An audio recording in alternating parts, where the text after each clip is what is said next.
עוד זמן, אבל אנחנו גם יודעים, וגם של הקהילה הבינלאומית צריך לומר, אבל אנחנו גם יודעים שכשהקרבות והמבצע מעמיק, ואנחנו קוראים לזה אפילו מלחמה, יש איזשהו שעון חול שמתקתק.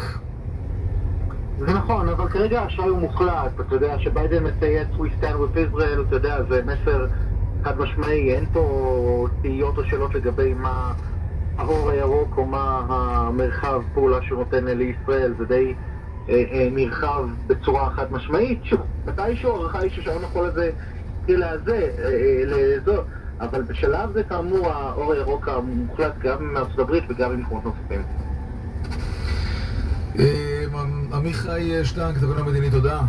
תודה. איתי שיקמן כתבנו. שלום. בסורוקה, כן, ראש הממשלה לשעבר בנט מגיע לשם. כן, אני רק אומר לך, אמנם דרג אם תרצה אחר, אבל ממש בזה הרגע עבר על פניו